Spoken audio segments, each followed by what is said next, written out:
नमस्कार साथियों, स्वागत है आप सभी का एकलव्य पीसीएस में। और आज हम चर्चा करेंगे भारतीय मिट्टियों के भाग 2 की।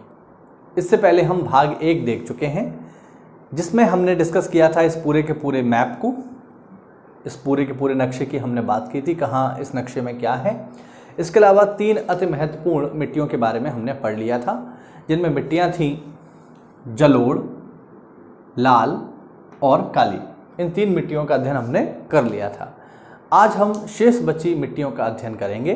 तो चलिए बिना किसी देरी के इसको हम शुरू करते हैं। चलो, तो विद्यार्थियों, आज जो हम मिट्टी पढ़ेंगे वो मिट्टी है सबसे पहले लैटेराइट।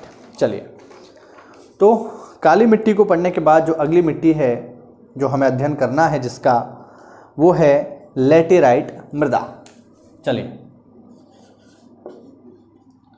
वो है लैटेराइट मृदा। अब ये जो लैटेराइट मृदा है, इसका एक अन्य नाम भी है।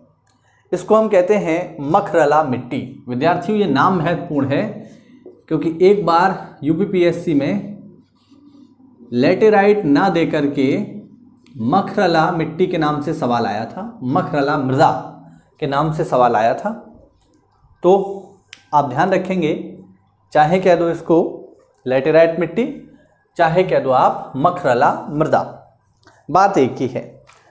तो अगर हम लैटेराइट मिट्टी की बात करें विद्यार्थियों, तो ये जो लैटेराइट मिट्टी है, ये लैटिन भाषा के शब्द, ये जो शब्द है विद्यार्थियों, लैटेराइट जो शब्द है, ये लैटिन भाषा के शब्द लेटर से बना है। ये जो लैटेराइट शब्द है, ये लैटिन भाषा के शब्द लेटर से बना है। और लेटर का अर्थ होता है विद्यार्थियों ईंट। लेटर का अर्थ होता है ईंट, ब्रिक। यानी लैटेराइट वो मिट्टी है जिसका इस्तेमाल ईंट बनाने के लिए किया जाता है। लैटिन भाषा में लेटर का शब्द है ईंट, और चूंकि इसका इस्तेमाल ईंट बनाने में किया जाता है, इसीलिए इस मिट्टी का नाम पड़ गया विद्यार्थियों लैटेराइट। ईंट बनाने के लिए जैसे हमें किस तरीके की मिट्टी चाहिए होगी, तो ईंट बनाने के लिए हमें ऐसी मिट्टी चाहिए होगी विद्यार्थियों जो गीली होने पर बेहद ही मुलायम हो जाए, जिससे उसे आसानी से सांचों में ढाला जा सके, और जब उसे तापमान दिया जाए, जब वो उच्च तापमान पर पहुंचे तो एकदम ठोस हो जाए, कठोर हो जाए। ये दोनों ही विशेषता लैटेराइट मिट्टी में पाई जाती हैं। इसीलिए लैटेराइट मिट्टी का इस्तेमाल जो है ईंट बनाने में किया जाता है, या इसीलिए इसे ईंट मृदा कहकर हम लोग पुकारते हैं। यदि हम इसका क्षेत्रफल देखें कि भारत के कितने प्रतिशत क्षेत्रफल पर लैटेराइट मिट्टी का विस्तार है, तो विद्यार्थियों भारत के 3.70% क्षेत्रफल पर लैटेराइट मिट्टी का विस्तार पाया जाता है।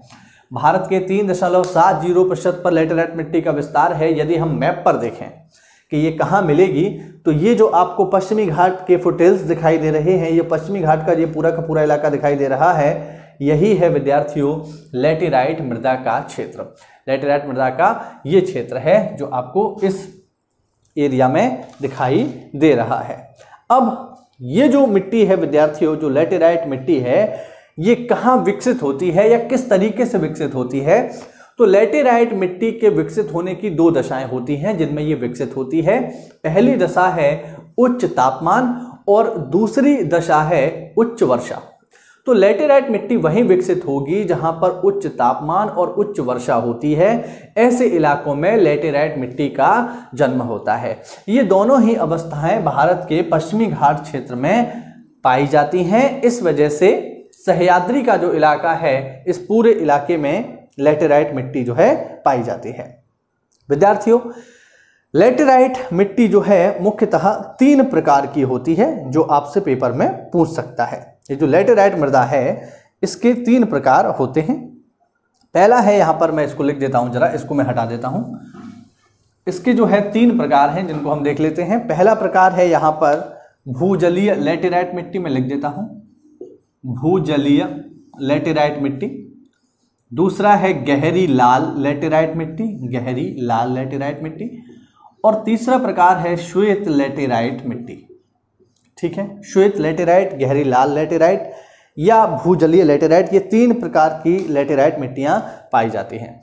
विद्यार्थियों इनसे क्या सवाल पूछ सकता है? तो इनसे सवाल जो पूछा जा सकता है लेटेराइट मिट्टियों को लेकर वो ये कि आखिरकार भूजलीय लेटेराइट मिट्टी या गहरी लाल लेटेराइट मिट्टी का रंग कैसा होता है। तो खैर इसके तो नाम से स्पष्ट है। देखिए, भूजलीय लेटेराइट मिट्टी हो या गहरी लाल लेटेराइट हो, इन दोनों का ही रंग होता है लाल, ध्यान रखेंगे, ठीक है। लाल रंग क्यों है तो हम लोग पहले ही पढ़ चुके हैं कि लाल मिट्टी का रंग लाल क्यों होता है। तो उसका सीधा सा कारण निकल के आता है आयरन यानी लोहा, ठीक है। तो आयरन ऑक्साइड की वजह से जो भूजलीय लेटेराइट मिट्टी है वो भी लाल रंग की है, या जो गहरी लाल लेटेराइट मिट्टी है वो भी लाल रंग की है। वहीं अगर हम बात करें विद्यार्थियों श्वेत लेटेराइट मिट्टी की, तो इससे बिल्कुल सवाल आपसे पूछ सकता है कि बताइए श्वेत लेटेराइट मिट्टी श्वेत क्यों होती है, सफेद क्यों होती है। तो इसका कारण है विद्यार्थियों कैओलिन, ध्यान रखना, इसका कारण है कैओलिन नामक तत्व जो इस मिट्टी में पाया जाता है। इसी कैओलिन नामक तत्व की वजह से सफेद लेटेराइट मिट्टी सफेद होती है। देखिए, मिट्टियों में जब रंग की बात आती है तो सवाल महत्वपूर्ण हो जाते हैं। इसलिए हो जाते हैं क्योंकि रंग को लेकर बिल्कुल आपसे पूछ सकता है कि किसी मिट्टी का जो रंग है वो क्यों है, लाल मिट्टी लाल क्यों है, काली मिट्टी काली क्यों है, या श्वेत जो लेटेराइट मिट्टी है इसके श्वेत होने का क्या कारण है। तो बिल्कुल ये छोटे छोटे सवाल होते हैं जो आपसे पूछे जा सकते हैं। अच्छा, यदि हम देखें कि लेटेराइट मिट्टी में किन किन तत्वों की अधिकता होती है, तो विद्यार्थियों जैसा कि आप लोगों को पता चल ही गया होगा कि इसमें आपको क्या क्या मिलेगा। तो इसमें आपको आयरन की अधिकता मिलेगी, क्योंकि आयरन तो है ही, आप देख ही पा रहे हैं, है ना। आयरन की अधिकता होती है इसमें, सिलिका की अधिकता होती है और एल्यूमिनियम की भी अधिकता इन मिट्टियों में होती है। वहीं हम बात करें कि किन तत्वों की कमी होती है लेटेराइट मृदा में, तो विद्यार्थियों जैसा कि हम पढ़ते आ रहे हैं कि दो ही तत्व ऐसे हैं जिनकी यूनिवर्सल कमी है इंडिया में, और वो कौन कौन से हैं, वो हैं नाइट्रोजन और फास्फोरस, ठीक है। नाइट्रोजन, फास्फोरस और ह्यूमस, ठीक है। ये तीन तत्व ऐसे हैं जिनकी भारत की मिट्टियों में कमी पाई जाती है। तो बिल्कुल लेटेराइट मिट्टी में जो है नाइट्रोजन और ह्यूमस की कमी पाई जाती है। इसके अतिरिक्त हम देखें तो आयरन, सिलिका और एल्यूमिनियम की अधिकता पाई जाती है। यदि हम इसका विस्तार देखें कि इसका विस्तार कहाँ कहाँ है, तो विद्यार्थियों इसका विस्तार आपको पश्चिमी घाट में तो मिलेगा ही, ठीक है, पूरे के पूरे पश्चिमी घाट में मिलेगा। लेकिन अगर राज्यवार पूछ ले कि बताइए कौन कौन से स्टेट आते हैं इसमें, तो विद्यार्थियों देखिए इसमें आपका कर्नाटका भी शामिल होता है, केरल भी शामिल होता है और तमिलनाडु भी शामिल होता है। तो पूरा का पूरा सह्याद्री रेंज इसमें शामिल हो जाता है, जिसमें मुख्य रूप से केरल, कर्नाटक और तमिलनाडु जैसे राज्य सम्मिलित हो जाते हैं। यदि हम देखें कि लेटेराइट मिट्टी में कौन कौन सी फसलें हो सकती हैं या मुख्य रूप से कौन कौन सी फसलें इसमें उगाई जाती हैं, तो विद्यार्थियों लेटेराइट मिट्टी की जो प्रमुख फसल है वो है काजू। ध्यान रखिएगा, जो लेटेराइट मिट्टी है इसकी जो प्रमुख फसल है वो है काजू। इसके अतिरिक्त फसलें तो और भी होती हैं इसमें, जैसे आपका रागी भी इसमें उत्पन्न हो जाती है, चावल भी उत्पन्न हो जाता है, गन्ना भी उत्पन्न हो जाता है, लेकिन जो एक सबसे महत्वपूर्ण है वो है काजू। ध्यान रखिएगा, ये बिल्कुल वैसे ही है जैसे आपसे पूछ लेता है कि काली मिट्टी में कौन सी प्रमुख फसल होती है, तो वो आप जवाब देते हो कपास। उसी तरीके से लेटेराइट मिट्टी की प्रमुख फसल है काजू। इसके अलावा गन्ना है, रागी है, ठीक है, ये भी यहाँ पर उत्पन्न हो जाते हैं। तो ये हमने जो है इन फसलों इन मिट्टियों का अध्ययन किया, लेटेराइट मिट्टियों का अध्ययन किया। चलिए, लेटेराइट मिट्टियों को पढ़ने के बाद अब हम आगे बढ़ेंगे और अब हम चर्चा करेंगे मरुस्थलीय मिट्टियों की। तो मैं इसको साफ कर देता हूं। लेटेराइट मिट्टी को पढ़ने के बाद अब हम आगे चर्चा करेंगे विद्यार्थियों मरुस्थलीय मिट्टियों की। चलिए, तो मरुस्थलीय मिट्टियों को देखते हैं हम।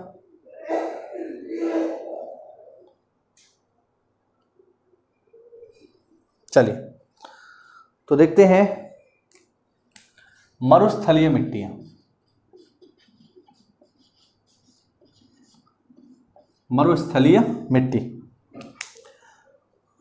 तो मरुस्थलीय मिट्टी की यदि बात की जाए तो मरुस्थलीय मिट्टी का जो विस्तार है वो भारत के तकरीबन 4% क्षेत्रफल पर है। भारत के तकरीबन 4% क्षेत्रफल पर मरुस्थलीय मिट्टियां पाई जाती हैं। अच्छा, मरुस्थलीय मिट्टियां जो हैं इनकी विशेषता क्या है या कहाँ उत्पन्न होती हैं? तो विद्यार्थियों, मरुस्थलीय मिट्टी देखिए नाम से स्पष्ट हो जाता है कि कहाँ मिलेगी मरुस्थलीय मिट्टी, जहाँ पर मरुस्थलीय इलाका होगा। और मरुस्थलीय इलाका कहाँ होगा? जहाँ पर वर्षा कम होती है, वहाँ पर मरुस्थल विकसित हो जाते हैं। तो विद्यार्थियों, ऐसे सभी इलाके जहाँ पर औसत वार्षिक वर्षा, वे सभी इलाके जहाँ पर औसत वार्षिक वर्षा 40 सेंटीमीटर से भी कम होती है, वे सभी इलाके जहाँ पर औसत वार्षिक वर्षा 40 सेंटीमीटर से भी कम होती है, तो ऐसे शुष्क और अर्ध शुष्क इलाकों में जन्म होता है या विकसित होती है मरुस्थलीय मिट्टी। ठीक है, जहां पर 40 सेंटीमीटर से वर्षा कम हो, इस पॉइंट को याद रखिएगा। अच्छा, ऐसी कंडीशन हमें कहाँ मिलेगी?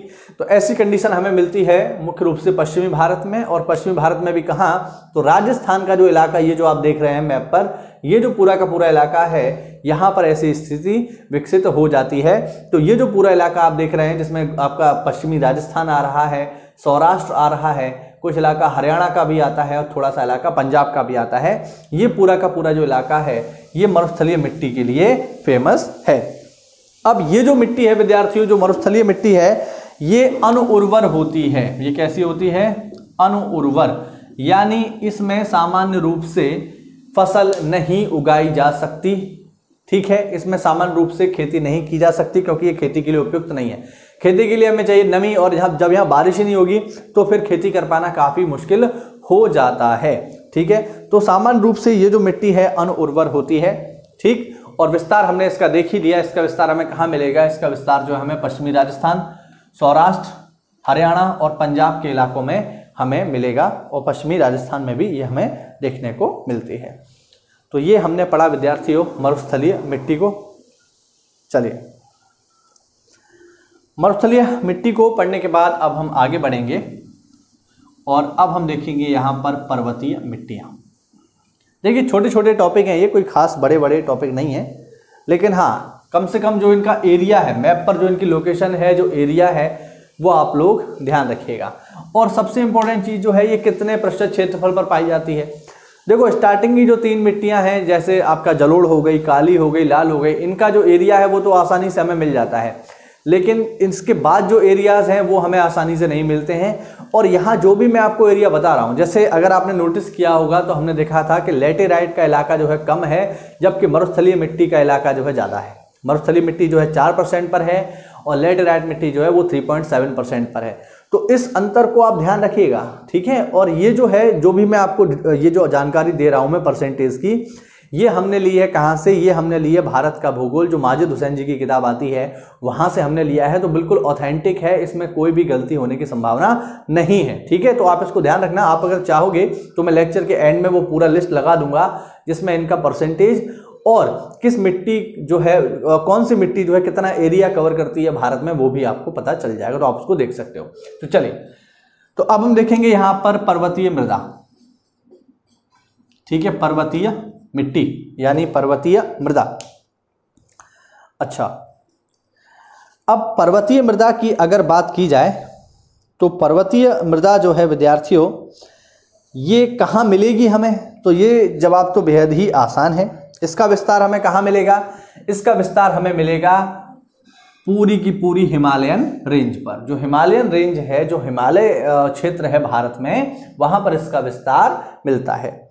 ठीक है, अगर हम देखें कि भारत के कितने प्रतिशत क्षेत्रफल पर यह विकसित है, तो विद्यार्थियों पर्वतीय मिट्टी भारत के 5.5% क्षेत्रफल पर विकसित है। ध्यान रखना, 5.5% क्षेत्रफल पर विकसित है पर्वतीय मिट्टी, पर्वतीय मृदा, जिसका विस्तार हमें देखने को मिलता है। अगर हम इसके क्षेत्र देखें तो लद्दाख, जम्मू एंड कश्मीर, हिमाचल, उत्तराखंड, इसके अलावा इधर आप आ जाइए तो ये है सिक्किम, और ये जो नेपाल की तराई का इलाका है, यहाँ पर भी हमें कुछ कुछ मात्रा में देखने को मिल जाती है। ठीक है, तो ये पूरे के पूरे एरिया हैं जो पर्वतीय मिट्टी से घिरे हुए हैं। ठीक है, अच्छा, ये विकसित कहाँ होगी? तो विद्यार्थियों, ये जो पर्वतीय मिट्टी है ये सामान्य रूप से 2700 से 3000 मीटर की ऊंचाई पर ही विकसित होगी। ठीक है, इस बात को ध्यान रखना। ये जो पर्वतीय मिट्टी है ये कहाँ विकसित होगी? ये 2700 से 3000 मीटर की ऊंचाई पर ही विकसित होगी। ये प्रश्न आपसे पूछा जा सकता है कि पर्वतीय मृदा जो है कितने मीटर की ऊंचाई पर मिलती है, तो तकरीबन 2700 से 3000 मीटर की ऊंचाई पर ये मिलती है। अब ये जो पर्वतीय मिट्टी है विद्यार्थियों, ये आपका दो भागों में बटी हुई होती है। पहला इसका जो टाइप होता है पर्वतीय मिट्टी का, वो होता है दोमट पेडजॉल। पर्वतीय मिट्टी को दो भागों में बांटा जाता है। पहला प्रकार है विद्यार्थियों दोमट पेडजॉल। ये जो दोमट पेडजॉल है ये आपको कहाँ मिलती है? देखिए, सबसे पहले तो यही प्रश्न पूछ लेगा कि ये जो दोमट पेडजॉल है ये किसका प्रकार है। तो पेडजॉल कहीं भी आ जाएगा तो आप उसे ध्यान रखेंगे। पेडजॉल वही मिट्टियां होती हैं जो पर्वतों पर पाई जाती हैं, उच्च पर्वतीय क्षेत्रों पर पाई जाने वाली मिट्टियां होती हैं, उन्हें हम पेडजॉल कहते हैं। ठीक है, तो पहला तो प्रश्न आपसे यहीं से पूछ लेगा कि बताइए जो दोमट पेडजॉल है ये कहाँ मिलेगी या किस मिट्टी का टाइप है? तो पर्वतीय मिट्टी का प्रकार है। अच्छा, दोमट पेडजॉल जो है ये कहाँ कहाँ मिलती है भारत में विद्यार्थियों? तो दोमट पेडजॉल का विस्तार है असम में, दार्जिलिंग में, उत्तराखंड में, हिमाचल प्रदेश में और जम्मू एंड कश्मीर में दोमट पेडजॉल का विस्तार है।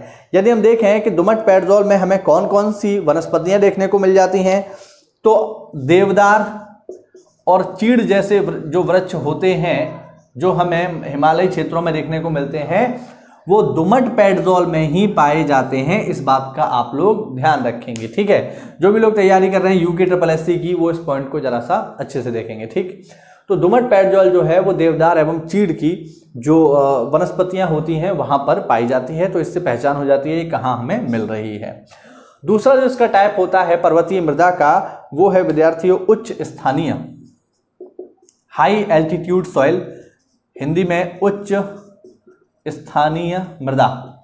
दूसरा इसका टाइप क्या है? उच्च स्थानीय मृदा। अब ये जो उच्च स्थानीय मृदा है विद्यार्थियों, ये उच्च पर्वतीय भागों पर पाई जाती है और ये अर्ध जमी हुई अवस्था में होती है। ठीक है, ये जो उच्च स्थानीय मृदा है ये अर्ध जमी हुई अवस्था में होती है, यानी इन मिट्टियों में बर्फ आपको जमी हुई मिल जाएगी, या ये जो मिट्टियां हैं बर्फ के साथ जमी हुई रहती हैं।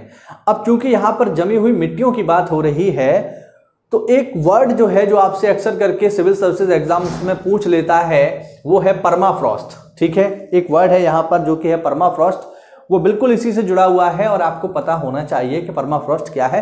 वैसे जब हम पढ़ेंगे एनवायरनमेंट तो वहां पर ये आ जाएगा। ठीक है, बट यहाँ पर हम बात कर लेते हैं कि परमाफ्रॉस्ट क्या है। तो विद्यार्थियों, परमाफ्रॉस्ट ऐसी मिट्टी होती है जो कम से कम 2 सालों से जमी हुई हो। ठीक है, तो 2 वर्षों से जमी हुई मिट्टी को या भूमि को जो है हम कहते हैं परमाफ्रॉस्ट। ध्यान रखना। तो फिलहाल इसको तो परमाफ्रॉस्ट हम नहीं कहेंगे, लेकिन हाँ ये भी जब लंबे समय तक जमी रहेगी तो परमाफ्रॉस्ट की श्रेणी में आ जाएगी। बिल्कुल ध्यान रखेंगे। तो ये दोनों चाहे दोमट पेडजॉल हो चाहे उच्च स्थानीय मृदा हो, ये टाइप है किसके? पर्वतीय मिट्टियों के। अब यदि हम विशेषता देखें पर्वतीय मिट्टियों की क्या है, तो विद्यार्थियों पर्वतीय जो मिट्टियां होती हैं, इन पर्वतीय मिट्टियों में ह्यूमस की अधिकता होती है। ह्यूमस, ठीक है, जो पर्वतीय मिट्टियां होती हैं इसमें ह्यूमस की अधिकता होती है। मैं आपको पहले ही बता चुका हूं कि ह्यूमस क्या होता है। ह्यूमस होते हैं मिट्टी में पाए जाने वाले कार्बनिक अंश, इन्हें हिंदी में जीवांश या इंग्लिश में ह्यूमस कहा जाता है। वैसे हम लोग पढ़ते आ रहे हैं कि भारत में मिट्टियों में सामान्य रूप से ह्यूमस नहीं पाया जाता या कम पाया जाता है, लेकिन पर्वतीय मिट्टियों में ह्यूमस अधिक मात्रा में या सामान्य से ज्यादा मात्रा में मिलता है। उसका कारण क्या है? तो उसका कारण जो है विद्यार्थियों हम पहले वाले वीडियो में ही पढ़ चुके हैं। मैंने आपको बताया था कि ह्यूमस जो है कब बढ़ जाता है और कब घट जाता है। तो हमने डिस्कस किया था कि जिन स्थानों पर बहुत ज्यादा ठंड अथवा बहुत ज्यादा गर्मी पड़ती है उन स्थानों पर जो जीवों के सड़ने और गलने की प्रक्रिया है वो धीरे हो जाती है, और जब जीव धीरे सड़ेंगे तो मिट्टी के संपर्क में लंबे समय तक रहेंगे, और मिट्टी के संपर्क में लंबे समय तक रहेंगे तो उस मिट्टी में ह्यूमस की मात्रा या जीवांश की मात्रा बढ़ जाएगी। अब चूंकि यहाँ पर हम जा रहे हैं पर्वतीय मिट्टियों पे, तो यहाँ पे तो मौसम बहुत ठंडा रहता है। इस वजह से क्या होता है कि इन मिट्टियों में जो जीव जंतु, जो मृत जीव जंतु हैं, उनके सड़ने की दर बहुत धीरे हो जाती है। ऑब्वियस बात है, बर्फ में तो कोई चीज वैसे भी नहीं सड़ती, तो जीवों के सड़ने की दर धीरे हो जाती है और वो लंबे समय तक मिट्टी के संपर्क में रहते हैं। यही कारण है कि पर्वतीय मिट्टियों में ह्यूमस की मात्रा ठीक ठाक होती है। ध्यान रखिएगा, यही एकमात्र ऐसी मिट्टी है जिसमें आपको ह्यूमस ठीक ठाक मात्रा में मिलता है। इसके अतिरिक्त कहीं भी आपको ये अधिक मात्रा में नहीं मिलेगा। इसके अलावा हम देखें तो पोटास और फास्फोरस, चूने इत्यादि की कमी होती है। अगर हम देखें कि पर्वतीय मिट्टी में कौन कौन सी फसलें यहाँ पर हो सकती हैं, तो देखो ये जो पर्वतीय मिट्टियाँ होती हैं इनकी गहराई ज़्यादा नहीं होती, ठीक है, इस बात को हम ध्यान रखेंगे। जैसे हम अगर बात करें जलोढ़ मिट्टी की, तो जलोढ़ मिट्टी की जो स्तर है, इसके जो लेयर्स हैं वो काफ़ी गहराई तक आपको मिल जाएंगे। लेकिन अगर आप पर्वतीय मिट्टी की बात करोगे तो पर्वतीय मिट्टी में ऐसा नहीं होगा, क्योंकि एक तो ये पर्वतों के ढालों पर विकसित होती है, इस वजह से इसमें गहराई ज़्यादा नहीं होती, ठीक है। पर्वतीय ढालों पर स्थित होने के कारण पर्वतीय मृदा में बागानी फसलें, जो प्लांटेशन क्रॉप्स होती हैं, उनको अच्छी तरह से उगाया जा सकता है। तो प्रश्न आपसे पूछ लिया जाएगा कि बागानी फसलों के लिए निम्न में से कौन सी मिट्टी उपयुक्त है, ठीक है। तो बागानी फसलों के लिए पर्वतीय मिट्टी जो है उपयुक्त होती है। लेकिन अगर हम देखें कि यहाँ पर महत्वपूर्ण फसलें कौन सी हैं, तो पर्वतीय मिट्टी के लिए कुछ महत्वपूर्ण फसलों को अगर हम देखें तो वो है चाय, ठीक है। जैसे आपने सुना होगा दार्जिलिंग, ठीक है, इस हिस्से में आपको दार्जिलिंग मिलेगा ऊपर की ओर, ठीक है। तो दार्जिलिंग जो है काफ़ी फेमस है विद्यार्थियों चाय के लिए, और वहाँ पर पर्वतीय मिट्टी पाई जाती है। इसके अलावा कहवा यानी कॉफ़ी जो है उसकी भी यहाँ पर फसल की जा सकती है। इसके अलावा मसाले भी यहाँ हो सकते हैं, लेकिन मुख्य रूप से जो आपकी बागानी फसलें होती हैं, जो प्लांटेशन क्रॉप्स होती हैं, उनको पर्वतीय मिट्टी में आसानी से उगाया जा सकता है। चलिए, तो ये हमने पढ़ा विद्यार्थियों पर्वतीय मिट्टियों को, और पर्वतीय मिट्टियों को पढ़ने के बाद अब हम आगे बढ़ते हैं, और अब हम देखेंगे यहाँ पर, इसको मैं हटा देता हूँ, और अब हम देखेंगे यहाँ पर लवणीय मृदा, सैलाइन सॉइल। चलिए,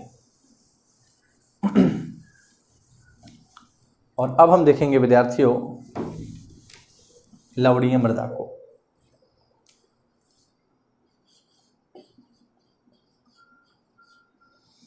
ठीक, देखिए लवणीय मृदा का मतलब क्या है। यहाँ पर लवण, इंग्लिश में लवण को कहा जाता है सॉल्ट, और हिंदी में जो लवण का तद्भव होता है वो होता है नमक या नॉन, हमारे यहाँ ब्रजभाषा में से नॉन भी कहते हैं। लवण मतलब नमक है ये। अब अगर किसी मिट्टी में नमक की मात्रा बढ़ जाए तो क्या वो मिट्टी खेती करने के लिए उपयुक्त रहेगी? तो इसका जवाब बेहद ही आसान है, नहीं, वो मिट्टी फसल के लिए उपयोगी नहीं रहेगी। अब इस मिट्टी में प्राकृतिक रूप से ही नमक बहुत ज़्यादा है, ठीक है, तो इस वजह से ये मिट्टी बिल्कुल भी उपयोगी फसल के लिए, खेती के लिए नहीं है। अब चूंकि यहाँ पर खेती नहीं हो सकती, इसलिए इस मिट्टी को एक अन्य नाम दिया जाता है जो कि है ऊसर, ऊसर मृदा। जो लोग पश्चिमी उत्तर प्रदेश के हैं, जहां हम रहते हैं, वहां के हैं, ब्रज क्षेत्र के हैं, तो उन्हें तो इस शब्द का मतलब बेहद ही आसानी से पता होता है। हमारे यहाँ ऊसर बहुत प्रचलन में है, ऊसर या इसे हम ऊसरा भी कहते हैं। ऊसर एक ऐसी भूमि होती है जहां पर खेती नहीं हो सकती, जो बंजर भूमि होती है उसे हम ऊसर कहते हैं, ठीक है। जो लोग अन्य राज्यों से हैं या जो अन्य उत्तर प्रदेश के अन्य भागों से देख रहे हैं, तो उनको इसको थोड़ा ध्यान देना चाहिए कि ऊसर मृदा जो है किस मिट्टी का एक अन्य नाम है, तो वो है लवणीय मृदा का, ठीक है। ऊसर का मतलब क्या है? ऐसी भूमि जो उपजाऊ नहीं है, जो खेती के लिए उपयुक्त नहीं है। तो चूंकि ऊसर है, इसलिए लवणीय मृदा में किसी प्रकार का कोई भी वनस्पति आपको नहीं मिलेगी, किसी प्रकार की कोई वनस्पति आपको यहाँ नहीं मिलेगी। यदि हम देखें कि ये मिट्टियाँ विकसित कहाँ होती हैं, तो विद्यार्थियों जो लवणीय मृदा है ये ऐसे स्थानों पर विकसित होती हैं जहां पर समुद्र का पानी जमीन के ऊपर इकट्ठा हो जाता है, ठीक है, ज्वार के दौरान और भाटा के दौरान निकल जाता है, लेकिन अपना जो नमक होता है उस नमक को मिट्टी के ऊपर छोड़ जाता है। तो ऐसे इलाके जिनमें समुद्र का पानी भर जाता है जमीन पर, ऐसे इलाकों पर विकसित हो जाती हैं लवणीय मृदा, ठीक है। यदि हम देखें कि भारत में ये कहाँ कहाँ ऐसी घटना हो सकती है, तो मुख्य रूप से दो ऐसे क्षेत्र हैं जहाँ पर ये मिलता है। पहला इलाका तो ये जो आपको दिखाई दे रहा है, ये है the great run of Kutch, Kutch का रन। यहाँ पर भी आपको जो मिट्टी मिलेगी वो कैसी होगी? लवणीय होगी। इसके अलावा ये दूसरा जो इलाका यहाँ जो आप देख पा रहे हैं, ये जो इलाका है ये है गंगा यमुना का दोआब, ठीक है, या इसे हम कहते हैं सुंदरवन। तो यहाँ पर भी ये कंडीशन हो जाती है कि समुद्र का पानी जमीन पर आ जाता है और उसे आच्छादित कर देता है और वहाँ पर दलदल विकसित होते हैं। तो यहाँ पर भी जो है आपको लवणीय मृदा आसानी से मिल जाती है। ठीक है, तो यहाँ पर आप लोग ध्यान रखेंगे कि कच्छ का रण हो गया, सुंदरबन हो गया, या जो पूर्वी डेल्टा के इलाके हैं, यहाँ पर भी कुछ कुछ जगह आपको लवणीय मृदा देखने को मिल जाती है। जैसा कि हमने बताया कि यहाँ पर सामान्य रूप से खेतियाँ तो संभव नहीं है, फसलें तो संभव नहीं है, लेकिन प्राकृतिक रूप से कुछ वनस्पतियाँ उगाती हैं जिन्हें हम मैंग्रोव वनस्पति कहकर पुकारते हैं। ध्यान रखना, ठीक है। लवणीय या दलदली इलाकों में मिलने वाली वनस्पतियों को हम क्या कहते हैं? मैंग्रोव वनस्पति। इंपॉर्टेंट है, ध्यान रखेंगे इस शब्द को, मैंग्रोव वनस्पतियों को। ठीक है, तो वो यहाँ पर उगाती हैं। ठीक, अगर हम कच्छ के रण की बात करें तो यहाँ पर देखिए क्या एक नज़ारा हमें देखने को मिलता है कि कच्छ के रण में जब समुद्र का पानी भर जाता है तब तो पूरा पूरा दलदल हो जाता है, मतलब पूरा का पानी पानी आपको दिखाई देगा। लेकिन जब भाटा के साथ पानी चला जाता है तो अपने साथ नमक छोड़ जाता है और उस पूरी मिट्टी पर नमक की एक सफ़ेद परत जमा हो जाती है। तो दूर से देखने पर आपको लगेगा पूरी की पूरी ज़मीन जो है वाइट है, नमक के कारण पूरी की पूरी ज़मीन जो है वाइट हो जाती है। हमारे ऐसे साथीगण जो बीएसएफ में हैं और उनकी पोस्टिंग कभी कच्छ के रण में हुई है तो उन्होंने इस अनुभव को जरूर किया होगा कि वहाँ पर इस तरीके की कंडीशंस बन जाती हैं। वनस्पतियाँ यहाँ पर किसी प्रकार की कच्छ के रण में आपको नहीं मिलेगी। हाँ, झाड़ी नुमा जो है कुछ वनस्पतियाँ उगाती हैं। चूँकि वनस्पतियाँ नहीं हैं इसलिए यहाँ पर सामान्यतः जीव जंतु भी आपको नहीं मिलेंगे। एक ही ऐसा रेयर जीव है जो जहाँ पाया जाता है और वो पेपर में भी पूछ लेता है, उस जीव का नाम है जंगली गधा। ध्यान रखेंगे, जंगली गधा जो है वो हमें मिलता है केवल कच्छ के रण में, और जंगली गधा ही ऐसा एकमात्र जीव है जो कच्छ के रण में सर्वाइव कर पाता है। इसके अतिरिक्त यहाँ कोई जीव आपको देखने को नहीं मिलेगा। तो चलिए, ये सारी चर्चा हुई किसकी?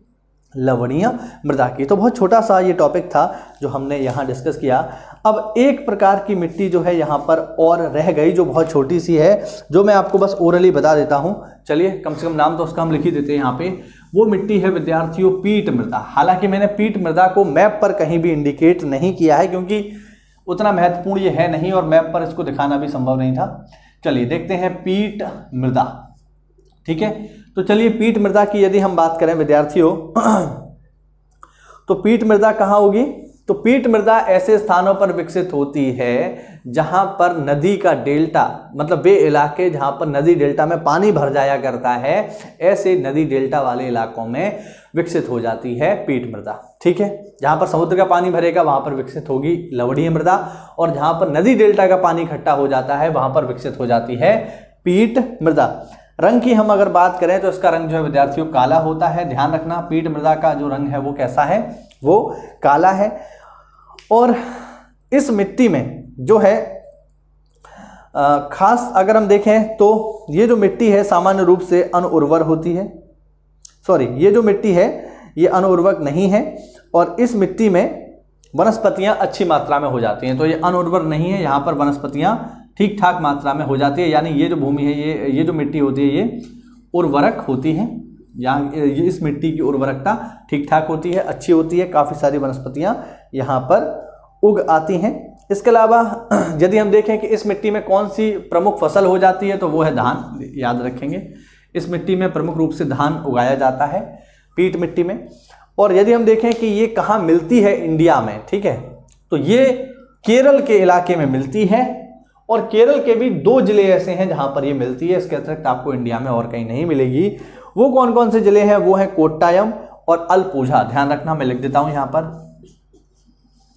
कोट्टायम और अलपुझा, इन्हीं 2 जिलों में आपको मिलेगी पीट मृदा।